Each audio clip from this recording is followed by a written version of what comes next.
Hi, welcome to another News Bites on the Sensephere channel. Talking sense and making sense, hopefully. It's Tuesday, the 19th of August 2025, and Jane Tranter moves into the fray, declaring changes in Doctor Who and casting changes nothing to do with the culture wars, when that is all we've been told the casting of Ncuti Gatwa and Jodie Whittaker was. What is it? Time transmitter in operation, sir. So this is an interesting News Bites. Our concise shows bringing you the news in digestible format so that you are up to speed and fully informed and hopefully entertained along the way. Now, so Jane Tranter, she's had a stellar career and was controller of fiction when she backed the return of Doctor Who in 2005. So I always find it sad when I am forced to critically evaluate the later actions of one of the initial Doctor Who advocates, because like RTD, they've changed and evolved and seemingly adapted to the different tastes and fashions within the media, and maybe not reflected the viewer as much. Women, shut the fool up! To reflect on her contributions to television, she was receiving a Distinguished Alumni Award when she made these comments about Doctor Who. So there's your context. She says, "I like the fact that Doctor Who can touch on sensitive issues and do it in an entertaining and engaging way. But that's how RTD writes," she said.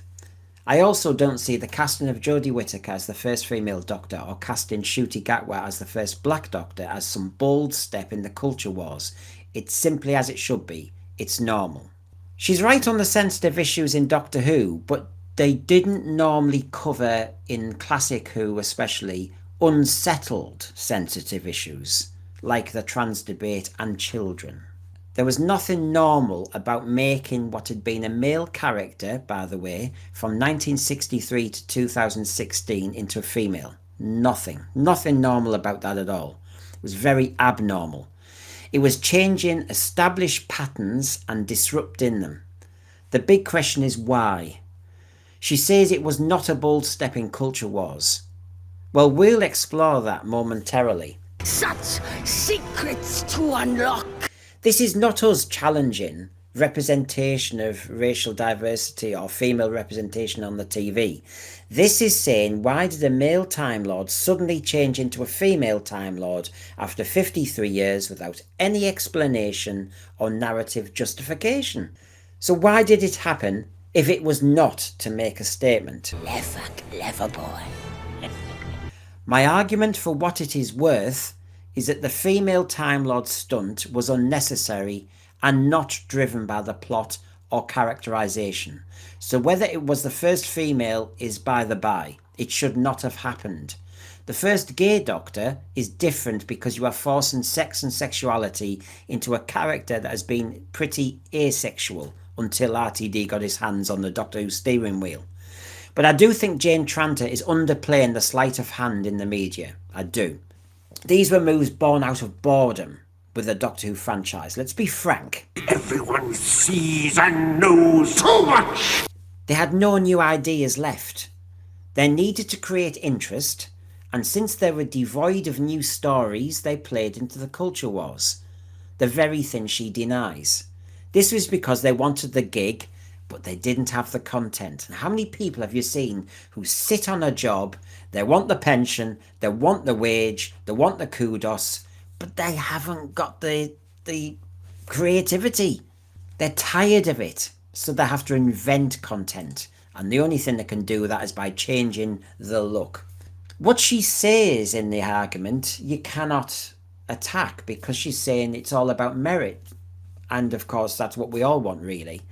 But let's now dig down into just behind that, where the inaccuracies and inconsistencies are. To stem the rising tide of international tension. I know she is trying to make the merit argument because that's a very unifying point. We all agree that the best actor should be chosen. But I would just say there should have been no females on the list, that's all. That is my fan viewpoint, and I know views differ, but I can make a case based on Doctor Who history, and the only case made for a female Doctor is that it was time for one. As RTD said in the Pink News, simply the best actor walked into the room. That's what he said about Ncuti. That's how it should be. I mean, I can't argue with that if that was the truth.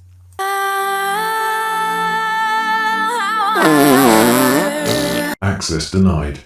Jane Tranter might say the casting of Ncuti and Jodie were not a series of important battles in the culture wars. It's a shame she didn't tell the actors or the showrunners or the media at the time, because that's exactly how it was sold. Hello? That's how it was marketed. The glass ceiling being broken for the Jodie Doctor, we saw the trailer. That's how it was delivered, with the clever ass comments in the dialogue. That's how it was meant. And that is how it was seen by the media, by the headlines, by everybody. Come on. I mean, we've seen it all. You can't now deny it. So let's get this right. Jane Tranter says it was not a bold step. It's just basically happened on merit. So what's this headline about then? Ncuti Gatwa teases the gayest doctor ever. Lots of people will feel seen and represented, Gatwa shared about his 15th Doctor. So this is not a bold statement. This is not a foray into the culture wars, says Jane Tranter. I'd like to believe her, but what does that mean there? This is the gayest Doctor ever, and now it's about being seen and representation. That is an absolute power play into the culture wars. Undeniable. And I am pleased with what I see. And it's not denied. Ncuti's actually saying it. He's famous for telling us. And then, of course, so Jane Tranter, let's get this right. It's not a bold step into the culture wars. So what is this then? I always knew I wanted the 13th Doctor to be a woman, and we're thrilled to have secured our #1 choice. Her audition for the Doctor simply blew us all away. Jodie is an in-demand, funny, inspiring, super smart force of nature and will bring loads of wit, strength and warmth to the role. The 13th Doctor is on her way. Making history is what Doctor Who is all about, and Chris Chibnall's bold new take on the next Time Lord is exactly that. Charlotte Moore, director of BBC Content, said, "The nation is going to fall in love with her, and that's going to be lots of fun too." So, right, which bit of that is not a bold play into the culture wars? Making history is what Doctor Who is all about. You've just said it again, and somebody in power at the BBC has said it. It's not even a cheap headline. This is the BBC talking about a BBC programme saying, we are doing this to make history, we are doing this to be noticed. It's not about the character needed to be a female. This is not about it was driven by plot. This is just us saying we want to make history because we've got no new ideas. Unfortunately, he can't get in.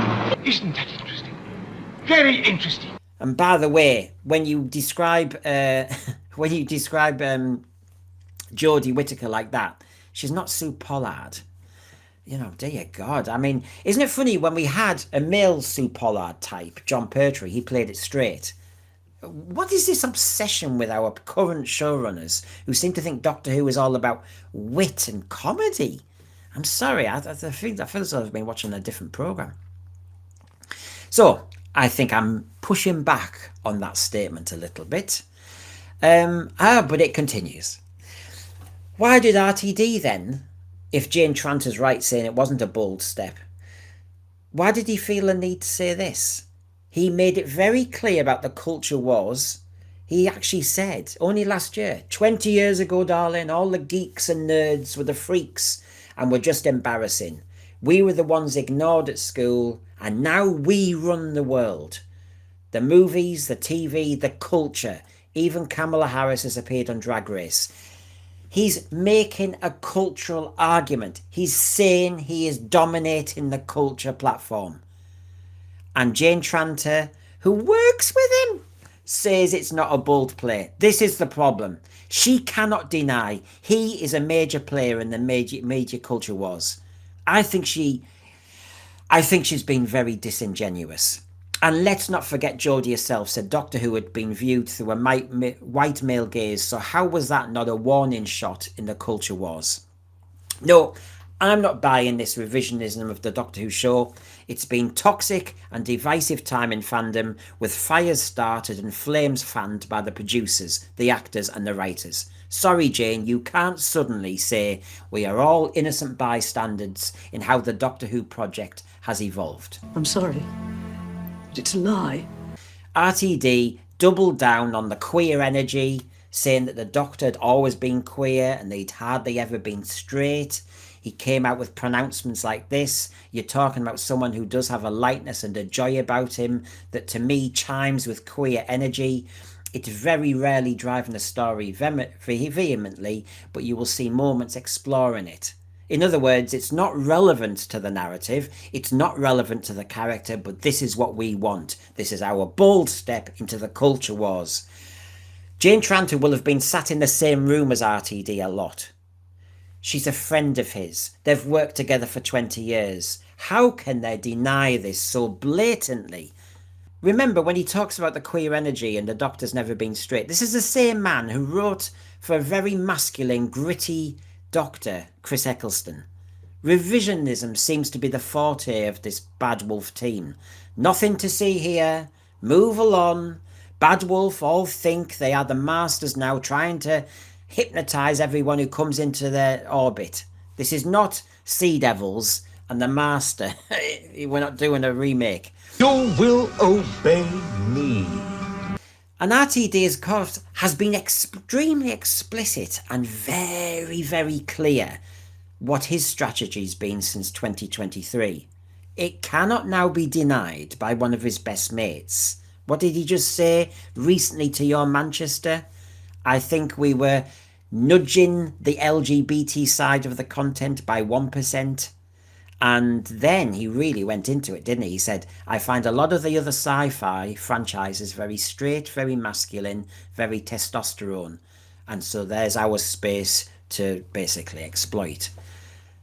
It was a power play into the cultural debate. Sorry, Jane Tranter, I'm sorry. You're looking in the wrong direction. You're trying to pretend. Is this gaslighting?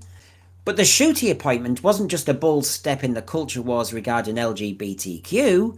Quite obviously, sorry Jane Tranter, it was also a statement in the diversity crusade in the media. Not my words, those making the programme. I thought it was my Waterloo. Ncuti himself, the gift that keeps giving, stated this. He said it was a way of normalising things, that it was a real push. He said in April 2025. That's something incredible that the media can do, and that's what it's doing. But it's also exciting to look forward to a day when having non-white leads isn't something huge.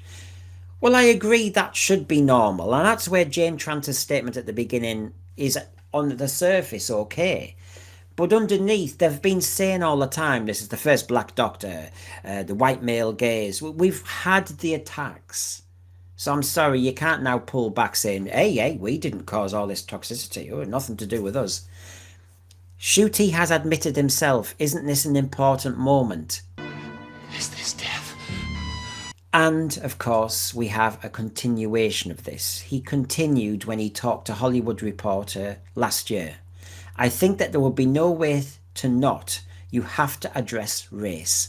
This is the first time the Doctor has been black for this long, and he tends to spend most of his time on Earth. It's a favourite of his, and so yeah, it will be essential to explore race within his tenure. I've got no problem with that within plot, not at all. But he's saying race must be explored.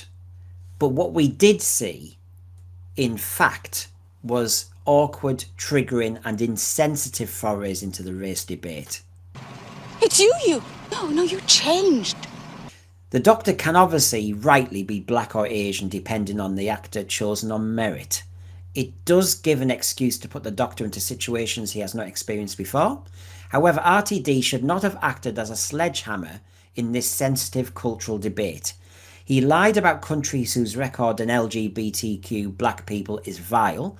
He vilified the overall British society as an uncomfortable place for our Doctor to be in, and misrepresented the whole situation. It was a massive misstep, and also risked Doctor Who becoming embroiled in culture wars and racial tensions. Putting Doctor Who into a political battlefield it had previously successfully avoided. With Doctor Who fans, we want escapism from all this.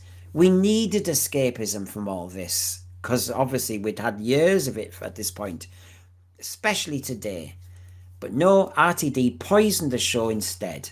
and doubled down and tripled down. The casting of Jodie Whittaker as the first female Doctor, though, was argued over different reasons by people like Chris Chibnall. And so again, Jane Tranter, I'm not sure if you're aware of this. Chris Chibnall said at the San Diego Comic-Con in 2018, "It's 2018. It's the direction that the show was always going to go in. Obviously, it's the first time there's been a female Doctor, but the Doctor is regenerated every time, so there's only a slight difference."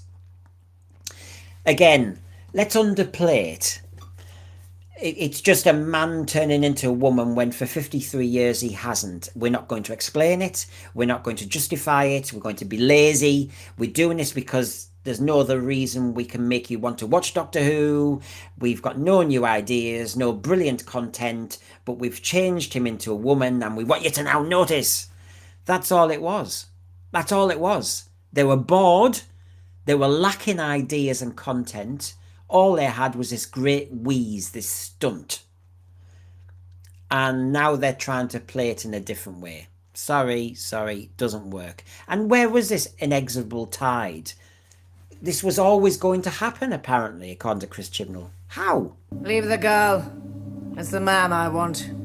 He says, "I always knew I wanted the 13th Doctor to be a woman, and we're thrilled to have secured our #1 choice. Her audition for the Doctor simply blew us away. She's smart, she's funny, she's inspiring. Look, she's not Sue Pollard, she's not Victoria Wood, she's not Dawn French. Stop it. And neither should the Doctor be." So this argument, you cut all that out. Where's the merit? Where's the reasoning? Where's the justification? I see none. While these were bold steps into the culture wars, born through boredom and a lack of ideas, those in power then lie and deny it was that very thing, a bold political move in the media. Furthermore, they then start to attack those who notice that no narrative justification was made in the scripts by the said writers for such a bold move.